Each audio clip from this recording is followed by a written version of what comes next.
नमस्कार, स्वागत है आपका न्यूज वन इंडिया पर। आपके साथ मैं हूं मीनाक्षी रजत। देवभूमि दिन भर में आपको दिखाएंगे उत्तराखंड की तमाम खबरें। तो शुरुआत कर लेते हैं। उत्तराखंड के मुख्यमंत्री पुष्कर सिंह धामी ने विधानसभा धनौल्टी के जाखधार में बीजेपी प्रत्याशी प्रीतम सिंह पंवार के समर्थन में एक जनसभा को संबोधित किया और डोर टू डोर जनसंपर्क कर बीजेपी के पक्ष में मतदान करने की अपील की। जनसभा को संबोधित करते हुए मुख्यमंत्री पुष्कर सिंह धामी ने कार्यकर्ताओं को केंद्र और राज्य सरकार की उपलब्धियों को जन जन तक पहुंचाने का आह्वान किया।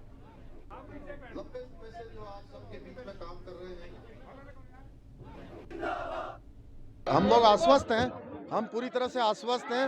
और आज मैं जिस तरह से यहाँ देख रहा हूँ, यहाँ पर धनौल्टी क्षेत्र में पूरी विधानसभा में जो एक अपार उत्साह लोगों के में है, नौजवानों में, बड़े बुजुर्गों में, माताओं बहनों में और बच्चों में भी, तो हमको कहीं कोई परेशानी नहीं है, कोई संदेह नहीं है। यहाँ से हम बहुत बड़े अंतर से जीतने वाले हैं और यहाँ से कमल खिलने वाला है। उत्तराखंड के अंदर बड़े बहुमत की भारतीय जनता पार्टी की सरकार बनने वाली है। जनता पार्टी बहुत बड़ा राजनीतिक दल है, आज विश्व का सबसे बड़ा संगठन है और पूरे हमारा कैडर आधारित पार्टी है। सारे कार्यकर्ता, बूथों के अध्यक्ष, हमारे पन्ना प्रमुख, शक्ति केंद्रों के प्रभारी, सारे लोग जी जान से लगेंगे और पार्टी प्रत्याशी को विजय बनाएंगे।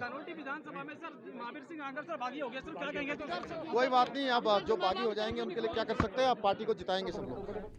मुख्यमंत्री पुष्कर सिंह धामी ने गंगोली हाट में प्रचार किया। बीजेपी प्रत्याशी फकीर राम टंटा के समर्थन में रोड शो, जनसभा में बीजेपी के पक्ष में वोट करने की अपील भी की है। गंगोली हाट की ये तस्वीरें हैं जहां मुख्यमंत्री पुष्कर सिंह धामी ने बीजेपी प्रत्याशी फकीर राम टंटा के समर्थन में रोड शो किया है। तस्वीरों में आप देख सकते हैं कि खुद मुख्यमंत्री धामी वहां पहुंचे हुए थे।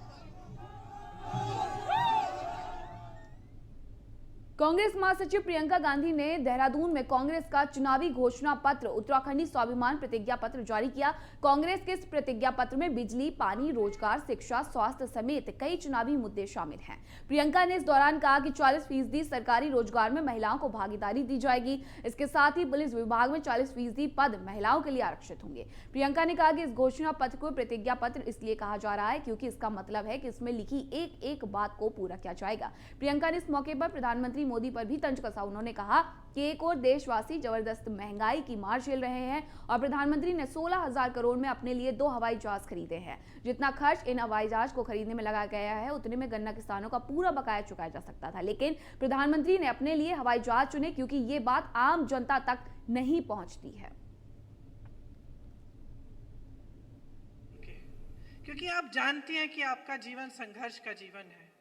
आप जानती हैं कि कुछ भी हो, समाज का बोझ आप उठाती हैं, महंगाई का बोझ आप उठाती हैं, जो परिस्थितियां हैं उसका बोझ हमेशा महिला उठाती है। महिला के पास बहुत ज़्यादा मौके नहीं हैं। महिला के पास उसको हमेशा घर भी देखना पड़ता है। चाहे वो बाहर जाके खेती में काम करे, वो घर आएगी, वो घर को भी संभालेगी, परिवार के सदस्यों को देखेगी, वो सुखी हैं, वो अच्छे हैं कि नहीं हैं, सबकी सेहत ठीक है कि नहीं है, कोरोना की मार हुई, सबसे ज्यादा बोझ फिर से आपने उठाया। आपको मालूम है कि आपको मालूम है कि उत्तराखंड में हर 5 घंटे एक महिला के साथ अत्याचार होता है। क्या किया इस सरकार ने आपके लिए? तो आप सोचिए कि कैसी सरकार चल रही है। एक ऐसा घोषणा पत्र जिसको हमने प्रतिज्ञा पत्र के रूप में उत्तराखंडी स्वाभिमान को समर्पित किया है, उसको लोकार्पित करने या जनता के लिए जारी करने के लिए प्रियंका गांधी जी यहाँ आई। पिछले 5 सालों में उत्तराखंड के स्वाभिमान, उत्तराखंड की पहचान, उत्तराखंडियत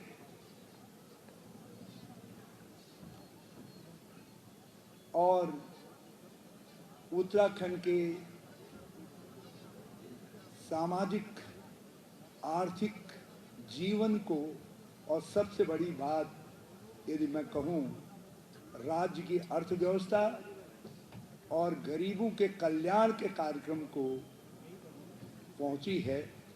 हमने केवल उन घावों को कुरेदा नहीं है, हमने जिक्र मात्र किया है, मगर उन घावों को भरने के लिए हमारा घोषणा पत्र एक मरहम भी पेश करता है कि और उत्तराखंड में कांग्रेस की राष्ट्रीय महासचिव प्रियंका गांधी ने घोषणा पत्र जारी कर दिया। इस घोषणा पत्र में बीजेपी ने चुटकी लेते हुए कई सवाल भी दागे हैं। बीजेपी के मुख्य प्रवक्ता सुरेश जोशी का कहना है कि प्रियंका गांधी ने जो 40% टिकट उत्तर प्रदेश में दिए वो उत्तराखंड की महिलाओं को क्यों नहीं दिए और 2 महिलाओं के टिकट अंत में काट क्यों दिए। उन्होंने सिलेंडर समेत कई मुद्दों को लेकर सवाल भी पूछे और कहा कि कांग्रेस सिर्फ और सिर्फ अपने चुनावी वादों के आधार पर घोषणा पत्र बना रही है। यही उनका यह भी कहना है कि बीजेपी अपने घोषणा पत्र को दृष्टि पत्र के रूप में लेकर जल्द आएगी। देखिए, उनके घोषणा पत्र में जितनी भी बातें हैं वो कोई भी बात ऐसी नहीं है जिसका कोई अर्थ है, या कोई भी बात ऐसी नहीं है कि जिसको प्रियंका जी कह रही हैं लोग उसको समझ पाएंगे या लोग उन पर विश्वास कर पाएंगे। उन्होंने कहा कि 40% हम सरकार में आएंगे तो पुलिस बलों में या इसमें 40% महिलाओं को लेंगे। 4 महिलाओं को भी वो उत्तराखंड में टिकट नहीं दिला पाई, 2 को दिया भी, उनके भी काट दिए, जिसमें एक दलित महिला है। अब वो 40% कह रही है कि मैं बहनों को जो है कि फोर्सेज में नौकरी दूंगी। तो 4 जो उनके हाथ में था, जहां पर वो काम कर रही थी, वहां वो 40% की जगह 4 नहीं दिला पाई। अब बिना सरकार के वो कहां 40% की बात कर रही हैं। देखिए, उनके घोषणा पत्र में और कांग्रेस के घोषणा पत्र पर आम आदमी पार्टी प्रवक्ता रविंद्र आनंद का प्रहार। 1 लाख रोजगार को असंभव कहने वाले हरीश 4 लाख नौकरियों का जुमला दे रहे हैं। कांग्रेस के नेता फ्री बिजली देने का विरोध करते हैं। हरीश रावत साहब आम आदमी पार्टी को फॉलो करते हैं। कांग्रेस के पास किसी काम के लिए विजन नहीं है। कांग्रेस बस चुनाव में घोषणा करने तक सीमित है। हाँ, देखिए, ऐसा है, ये जो हरीश रावत जी ने 4 लाख नौकरी देने का वायदा किया है, ये कोरा जुमला है। और कहीं ना कहीं हरीश रावत जी को ये जवाब देना होगा कि जब उनकी 5 साल की सरकार थी तब उन्होंने क्या करा। क्योंकि पिछले सरकार में जब वो मुख्यमंत्री थे उन्होंने सिर्फ घोटाले करने का काम किया, नदियों के चीरहरण का काम किया। हाँ, देखिए, ऐसा है, ये जो दिल्ली विधानसभा की डिप्टी स्पीकर राखी बिरला का जसपुर और काशीपुर दौरा। राखी बिरला ने जसपुर में डोर टू डोर प्रचार भी किया। जसपुर प्रत्याशी यूनुस चौधरी के साथ नवपरिवर्तन संवाद में हिस्सा भी लिया। प्रत्याशी यूनुस चौधरी के पक्ष में वोट करने की इस दौरान उन्होंने अपील भी की। काशीपुर में भी संवाद के दौरान यूनुस चौधरी के लिए वोट मांगे हैं और उत्तराखंड की महिलाओं में आपको लेकर बहुत उत्साह है, ऐसा उन्होंने कहा है। उन्होंने कहा कि उत्तराखंड की महिलाओं ने राज्य आंदोलन में बढ़ चढ़ के हिस्सा लिया था। इस बार भी महिलाएं चुनाव में चौंकाने वाला परिणाम देंगी। 14 तारीख तक रोज आप 10 लोगों को इस बात के लिए कन्विंस करेंगे। उत्तराखंड में कोई भी आंदोलन जन्मा हो या आज की अगर बात करें मौजूदा स्थिति की, तो उत्तराखंडी जो महिलाएं हैं प्रमुखता से उन्होंने अपनी जिम्मेदारी को निभाया है और मुझे पूर्ण विश्वास है बदलाव की ये जो बयार उत्तराखंड देवभूमि के अंदर चली है, तीसरे विकल्प के रूप में जो आम आदमी पार्टी को देखा जा रहा है उत्तराखंड में, इसमें भी हमारी उत्तराखंड की महिलाएं ऐतिहासिक भूमिका निभाएंगी और परिणामों को बदलने में उनकी भूमिका बहुत महत्वपूर्ण होने वाली है। उत्तराखंड में वहीं दिल्ली विधानसभा के स्पीकर ने भी देहरादून में प्रचार किया है। स्पीकर रामनिवास गोयल ने राजपुर रोड और कैंट विधानसभा में प्रचार किया है। राजपुर रोड में आप प्रत्याशी डिंपल सिंह के लिए डोर टू डोर प्रचार किया। गोयल इंदिरा मार्केट में दुकानों पर गए और उनसे डिंपल को वोट देने की अपील भी की। गोयल ने कैंट प्रत्याशी रविंद्र आनंद के चुनावी कार्यालय का उद्घाटन भी किया।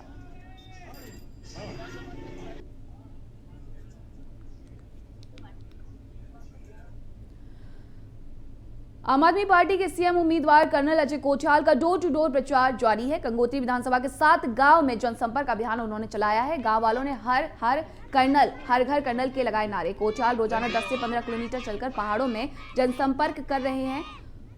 तिड़ालू, शेरपुर, बोआगाड़ी, ककराड़ी समेत मस्ताड़ी गांव में भी पहुंचे कोठाल। कर्नल के डोर टू डोर प्रचार में जनता में गजब का उत्साह देखने को मिला। हर गांव में जबरदस्त समर्थन मिल रहा है। कोठाल ने कहा, संवाद में महिलाओं ने बढ़ चढ़ के हिस्सा लिया। रोजाना 40 से 50 महिलाएं ले रही हैं हिस्सा। आपकी सदस्यता सरकार से परेशान होकर कोठाल का साथ दे रहे हैं।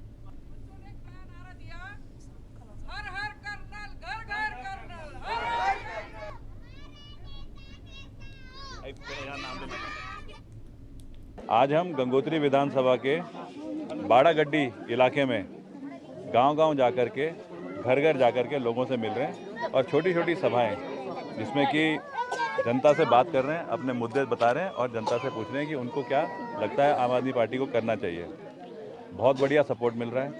महिलाएं खासकर हर जिस गांव में हम जा रहे हैं खुद वॉलंटियर होकर के आगे आ रही हैं कि इस बार हम आम आदमी की आवाज़ बनना चाहते हैं। महिलाएं कह रही हैं कि जब उत्तराखंड बना था तो आंदोलन हमने शुरू करा था क्योंकि हम परेशान थे। आज हम परेशान हैं इस उत्तराखंड में सरकार से। हम उस आंदोलन में जो आम आदमी पार्टी अंदर जा रही है सरकार बनाने के लिए, हम उस आंदोलन में शामिल होना चाहते हैं। हमें अपने वोट की ताकत पता है। कर्नल कोठियाल की अनोखी पहल मेरे सपनों का उत्तराखंड। आप प्रवक्ता नवीन प्रशाली ने जानकारी दी है। 9 नवंबर 2021 को कर्नल कोठियाल ने एक अभियान शुरू किया। कोठियाल ने मेरे सपनों का उत्तराखंड अभियान शुरू किया है। आपके कार्यकर्ताओं ने गांव-गांव में दस्तक दी है। जनता से उत्तराखंड नवनिर्माण के लिए उनके सपने मांगे हैं। 31 जनवरी तक आपने नवनिर्माण के लिए इकट्ठा किए 71,249 सुझाव। ये सुझाव आम आदमी पार्टी के मैनिफेस्टो का हिस्सा होंगे। आप सरकार इनको अपनी सरकार के पहले साल में मुख्य एजेंडा में रखेगी। उत्तराखंड में पहली बार सरकार का एजेंडा जनता तय कर रही है, प्रशाली ने कहा। आप जल्द ही अपना मैनिफेस्टो लॉन्च करेगी जिसमें घोषणाएं नहीं गारंटी होगी।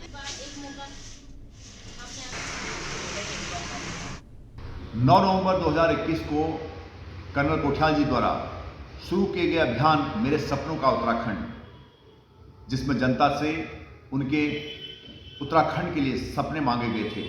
ये सपने आम आदमी पार्टी के मैनिफेस्टो का हिस्सा होंगे और आने वाली आप सरकार के पहले साल का एजेंडा भी इसमें होगा।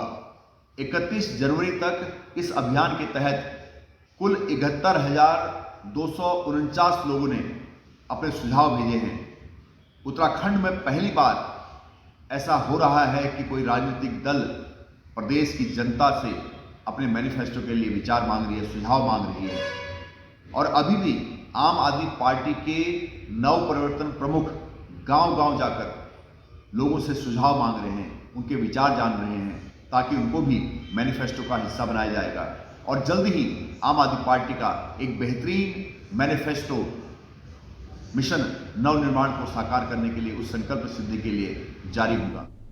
खबर हल्द्वानी से, जहां दिल्ली के कैबिनेट मंत्री गोपाल राय का उत्तराखंड दौरा जारी है। आप प्रत्याशी समित टिक्कू के लिए हल्द्वानी में उन्होंने प्रचार प्रसार किया है। गोपाल राय ने हल्द्वानी में जनता के साथ नव परिवर्तन संवाद भी किया। उत्तराखंड में हर तरफ आम आदमी पार्टी की लहर है। गोपाल राय ने कहा, आप अपने दम पर बीजेपी कांग्रेस को चुनौती दे रही है। जब जनता वोट देती है तो सरकार बनती है, जब जनता टैक्स देती है तो सरकार चलती है। पैसा दिल्ली सरकार के पास भी है, पैसा उत्तराखंड सरकार के पास भी है। फर्क यह है कि हम जनता का पैसा जनता के ऊपर खर्च करते हैं। बीजेपी कांग्रेस वाले वही पैसा चोर दरवाजे से अपने घरों में ले जाते हैं। हमने दिल्ली में भी सभी चोर दरवाजों पर टेप लगाया है, हम उत्तराखंड में भी टेप लगाएंगे। उन्होंने कहा, अधिकारी जनता का काम करने उनके घर आएगा, जनता को सरकारी दफ्तरों के चक्कर नहीं लगाने पड़ेंगे। गोपाल राय कैबिनेट मंत्री हैं दिल्ली के, जिन्होंने प्रचार प्रसार हल्द्वानी में किया है।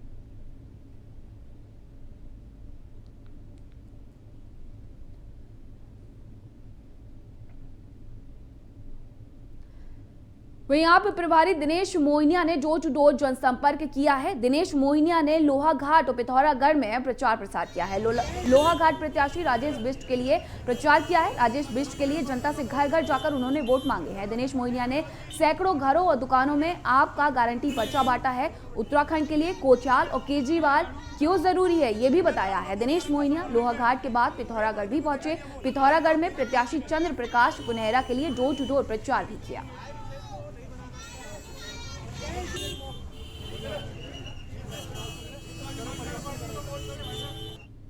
देखिए, जिस प्रकार का उत्साह और प्यार जनता से मिल रहा है वो दिखाता है कि लोगों के पास अभी तक ऑप्शन नहीं था।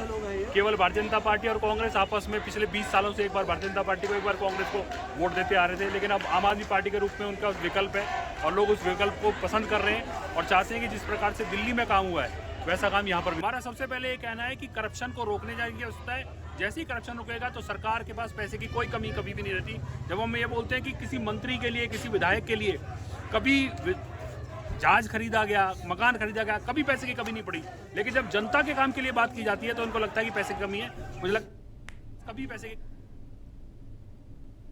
रुक करते रुड़की का, जहां कैबिनेट मंत्री राजेंद्र पाल गौतम का धुआंधार प्रचार जारी है। राजेंद्र पाल गौतम ने पिरान कलियर में जोरदार प्रचार किया है। पिरान कलियर से आप पार्टी प्रत्याशी शादाब आलम भी साथ रहे। गौतम ने कहा, आपके बीच शादाब आलम के रूप में एक अच्छा विकल्प है। गौतम ने घर घर जाकर जनता से शादाब को वोट देने की अपील की। राजेंद्र पाल ने रुड़की से आप प्रत्याशी नरेश प्रिंस के साथ प्रेस कॉन्फ्रेंस भी की। उन्होंने कहा कि जनता के मन में आपके लिए जबरदस्त उत्साह देखने को मिल रहा है। उत्तराखंड की राजनीति में बदलाव जरूरी है। आज आम आदमी पार्टी विकल्प है उत्तराखंड की जनता के लिए। जनता को अब ईमानदार सरकार को चुनना चाहिए, बीजेपी और कांग्रेस को भगाना चाहिए।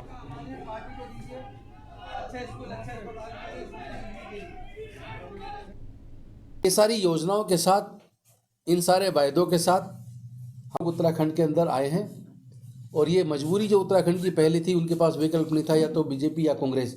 इस बार उनके पास एक मजबूत विकल्प आम आदमी पार्टी है और मुझे पूरी उम्मीद है जिस तरह का प्यार हमें उत्तराखंड के लोग दे रहे हैं, उससे पूरी उम्मीद है कि उत्तराखंड में बहुत मजबूती के साथ आम आदमी पार्टी आगे बढ़ रही है। और जैसे जैसे चुनाव की डेट नज़दीक आएगी, वैसे वैसे हम लोग ज़्यादा से ज़्यादा मात्रा में चुनाव जीतेंगे और एक मजबूत विकल्प उत्तराखंड के लोगों को देंगे। ये सारी और राज्य की राजनीति में मुस्लिम यूनिवर्सिटी के बाद अब जुम्मे की नमाज के मौके पर अवकाश दिए जाने का मामला भी तूल पकड़ने लगा है। भारतीय जनता पार्टी ने कांग्रेस पर निशाना साधा है। आपको बताते चले कि मुख्यमंत्री रह चुके हरीश रावत, जो कि स्वयं कांग्रेस के चुनाव कैंपेन प्रमुख भी है, उस समय पर बीजेपी को घेर कर पूछते रहे हैं कि भारतीय जनता पार्टी ये बताए कि उन्होंने जुम्मे की नमाज को लेकर कोई अवकाश यदि जारी किया तो उसका कोई लिखित आदेश हो तो दिखाएं। अब ये लिखित आदेश सामने आने के बाद राज्य की राजनीति में एक बार फिर बड़ा हंगामा होना तय है।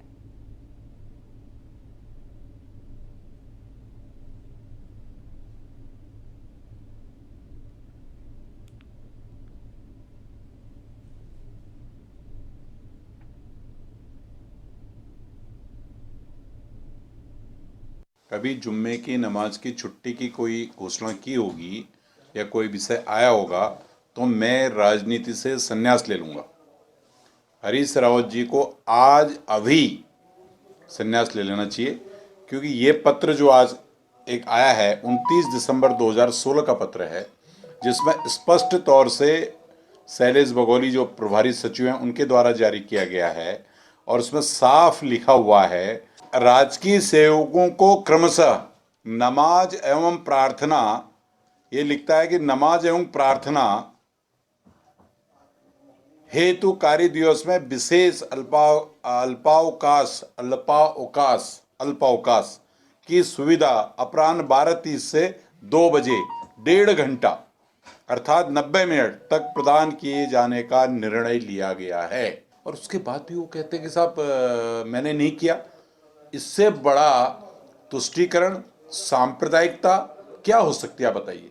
ये पूरे उत्तराखंड की जनता आज इसको देख रही है और वो जो झूठ बोल रहे थे वो झूठ आज सच साबित हो गया है। इसलिए हरीश रावत जी ने कहा कि मैं अगर कोई साबित कर दे तो मैं इस्तीफा दे दूंगा। हमने इसको साबित किया है, हरीश रावत जी को इस्तीफा देना चाहिए। आज कभी जुम्मे उत्तराखंड में कांग्रेस उपाध्यक्ष अकील अहमद के बयान पर सियासी घमासान मचा हुआ है। अकील अहमद कह रहे हैं कि कांग्रेस की सरकार बनी तो हरीश रावत उन्हें उत्तराखंड में मुस्लिम यूनिवर्सिटी का वादा किया है। वहीं चुनावी मौसम में अकील अहमद के बयान ने बीजेपी को बड़ा सियासी मुद्दा थमा दिया है। रिपोर्ट देखिए। उत्तराखंड की सियासी फिजाओं में कांग्रेस के प्रदेश उपाध्यक्ष अकील अहमद के बयान पर सियासी हंगामा मच गया है। इस बयान में सहसपुर के रहने वाले अकील अहमद कह रहे हैं कि हरीश रावत ने उनसे वादा किया है कि उत्तराखंड में मुस्लिम यूनिवर्सिटी की स्थापना होगी। अकील अहमद कह रहे हैं कि उनका हरीश रावत से समझौता इसी बात पर हुआ है कि देवभूमि में मुस्लिम यूनिवर्सिटी बनेगी, जिसमें मुस्लिम बच्चे पढ़ सके और शिक्षित हो सके। आगे अकील अहमद कह रहे हैं कि हरीश रावत ने उनसे कहा है कि अगर वो मुख्यमंत्री बनते हैं तो सारे काम होंगे। हालांकि विवाद बढ़ने के बाद अकील अहमद अब अपने बयान से पलट गए हैं। सुनिए अकील के दोनों बयान। मुस्लिम यूनिवर्सिटी होनी चाहिए जिसमें जो है जो मुस्लिम बच्चियां हैं वो जो है पढ़ाई कर सके, जो है शिक्षित हो सके, जो है। और जो सड़कों का निर्माण है, मैंने आपको बोला, यही सब चीजें हैं जो मैंने मांग की है। और इन सब चीजों पे जो है मैंने प्रभारी से बात की है, उन्होंने भी यस बोला। हरीश रावत जी से मेरी बात हुई है। हरीश रावत जी ने भी कहा कि यदि मैं मुख्यमंत्री बनता हूँ तो ये सारे काम होंगे। एक यूनिवर्सिटी जो है अगर बन जाए तो बेहतर है। मैं इसमें क्या बुरा कर कौन सी यूनिवर्सिटी सर? एक मुस्लिम यूनिवर्सिटी के लिए मैंने बोला था जी। एक मुस्लिम यूनिवर्सिटी जो है ना अगर जो है बन जाए, मांग की थी, हालांकि मेरी किसी से बात नहीं हुई। वो जो कह रहे हैं ना कि हरीश रावत ने भी यस कर दिया, प्रभारी जी ने भी यस कर दिया, उसमें उनसे मेरी कोई बात नहीं हुई, मैंने खाली मांग रखी। वहीं पूर्व मुख्यमंत्री हरीश रावत ने न्यूज वन इंडिया से खास बातचीत में अकील अहमद के बयान को खारिज कर दिया है। हरीश रावत का साफ कहना है कि मुस्लिम विश्वविद्यालय बनाने को लेकर उनकी अकील अहमद से कोई बात नहीं हुई है। सबसे बड़ी बात है मुस्लिम विश्वविद्यालय की बात आ रही, जो जिस पर विवाद उठा है। अकील अहमद है प्रदेश उपाध्यक्ष, उन्होंने कहा कि आपने उस पर सहमति जताई, सरकार बनी तो मुस्लिम नहीं, कोई सहमति नहीं, कोई ऐसी सहमति नहीं है और जो सहमति है वो घोषणा पत्र के रूप में आएगी। हरीश रावत जी जिन्होंने साफ तौर पर इससे डिनाई किया है, उन्होंने कहा मुस्लिम विश्वविद्यालय को लेकर के मैंने कोई भी सहमति नहीं दी है और जो भी प्रतिज्ञा पत्र में जो सहमति होगी वो निकल के सामने आएगी। बीजेपी ने कांग्रेस उपाध्यक्ष अकील अहमद के देवभूमि में मुस्लिम यूनिवर्सिटी बनाने के बयान को बड़ा सियासी मुद्दा बना लिया है। बीजेपी नेता अकील के बहाने हरीश रावत पर निशाना साध रहे हैं और कह रहे हैं कि जिन लोगों ने देवप्रयाग में संस्कृत यूनिवर्सिटी बनाने का विरोध किया, वही लोग उत्तराखंड में मुस्लिम यूनिवर्सिटी की स्थापना करना चाहते हैं। देखिए, कांग्रेस जब भी चुनाव में जाती है वो तुष्टीकरण की राजनीति करती है। कांग्रेस जुम्मे की नमाज की बात कर रही है, कांग्रेस अब मुस्लिम यूनिवर्सिटी की बात करने लग गई। और एक तरफ तो कांग्रेस को जुम्मे की नमाज भी चाहिए, एक तरफ कांग्रेस को मुस्लिम यूनिवर्सिटी भी चाहिए, और एक तरफ वो कहते हैं साहब हम तो हिंदूवादी हैं और हमारा जो फेस है वो हिंदूवादी है। लेकिन उनके नेता वो कौन सी टोपी होती है, गोल काली पीली, वो तो पहन लेते हैं, लेकिन भगवान भोले की रुद्रांश की माला को ग्रहण करने से मना कर देते हैं, उसको फेंक देते हैं। तो ये कांग्रेस का जो चरित्र है ये उत्तराखंड की जनता देख रही है, और जो ये चुनाव होगा उस पर कांग्रेस को पता चल जाएगा कि भाई ज़मीन में कितनी मिट्टी कांग्रेस की अब बच गई है। हमें ऐसा लगता है कि इस प्रकार की बातें करके ये जो विशेष वर्ग के लिए ये घोषणा की गई है, तो विशेष वर्ग के जो वोट हैं वो साधने का काम हरीश रावत जी कर रहे हैं, तो जो कि मुझे लगता है कि उनको शोभा नहीं देता। इस प्रकार की चीज़ें उन्हें नहीं कहनी चाहिए। आपको बता दें कि उत्तराखंड में करीब 14% मुस्लिम आबादी है। राज्य की विधानसभा के 70 सीटों पर चुनाव की तारीखों का ऐलान हो चुका है। प्रदेश के 4 जिलों की 36 सीटों पर मुस्लिम मतदाता वोटिंग को प्रभावित करने की हैसियत रखते हैं। कांग्रेस के नेता ने मुस्लिम विश्वविद्यालय का राग क्या छेड़ा, सियासी भूचाल मच गया। बीजेपी ने कांग्रेस पर धार्मिक तुष्टीकरण का आरोप लगाया है, तो वहीं कांग्रेस कह रही है बीजेपी के पास कोई मुद्दा नहीं है, इसलिए धर्म के आधार पर बांटने की कोशिश कर रही है। अब सबसे बड़ी बात यह है कि आज ही कांग्रेस ने अपना प्रतिज्ञा पत्र घोषित किया है, जिसमें नौकरियों के साथ साथ 4 धाम 4 काम का जिक्र किया है। वहीं दूसरी तरफ जिस तरीके से मुस्लिम विश्वविद्यालय का मुद्दा उठा है, उसने कहीं ना कहीं कांग्रेस को थोड़ा बैकफुट में जरूर रखा है। लेकिन सबसे अहम बात यह है कि अब ये एक बड़ा सियासी मुद्दा बनता जा रहा है और मामला तूल पकड़ता जा रहा है। वीडियो जर्नलिस्ट राजन के साथ Brajesh Srivastava, news one India, Dehradun. और उत्तराखंड में चुनावी प्रचार को धार देने के लिए 4 फरवरी को प्रधानमंत्री नरेंद्र मोदी की वर्चुअल जनसभा का आयोजन किया जा रहा है। अल्मोड़ा लोकसभा क्षेत्र की सभी विधानसभाओं में पीएम मोदी की 5 जनसभाएं होंगी। वहीं उत्तराखंड बीजेपी ने जनसभा के लिए राष्ट्रीय नेतृत्व से समय मांगा था, जिसके बाद 4, 6, 8, 10 और 12 तारीखों पर 5 लोकसभा क्षेत्रों में जनसभा की तैयारी की जा रही है। अभी देखिए, कल प्रदेश राष्ट्रीय अध्यक्ष जी का 3 तारीख का उत्तरकाशी और रामनगर का उनका दौरा है, और उसके पश्चात माननीय प्रधानमंत्री जी की प्रत्येक लोकसभा में एक वर्चुअल रैली होगी। अभी जो संभावित कार्यक्रम है, 4 को अल्मोड़ा का तो फाइनल है, अल्मोड़ा लोकसभा 4 को होगा, और 6 को संभावित है पौड़ी, 8 को टेहरी, 10 को हरिद्वार और 12 तारीख को नैनीताल, 5 की 5 लोकसभा में। उसकी जो हम लोगों का जिस तरह से उसको हम करेंगे संपादित, 14 की 14 विधानसभाओं में हमारे सीनियर लीडर्स उत्तराखंड के उपस्थित रहेंगे, और साथ ही जो है कि उसके बाद जो हमारे छोटे सेक्टर न्याय पंचायत हैं, वहाँ भी एलईडी के माध्यम से हम लोगों को जोड़ेंगे और फेसबुक आईडी से भी लोग जुड़ेंगे, ऐप्स से भी लोग जुड़ेंगे। और जो 4 तारीख की जो जनसभा होगी वर्चुअल, वो अल्मोड़ा से उसका प्रारंभ होगा। अल्मोड़ा उसका हेडक्वार्टर रहेगा। माननीय मुख्यमंत्री जी, प्रदेश अध्यक्ष जी, दोनों लोग अल्मोड़ा से प्रधानमंत्री जी से कनेक्ट होंगे। और देवभूमि दिन भर में मेरे साथ इतना ही। देखते रहिए न्यूज़ 1 इंडिया। नमस्कार।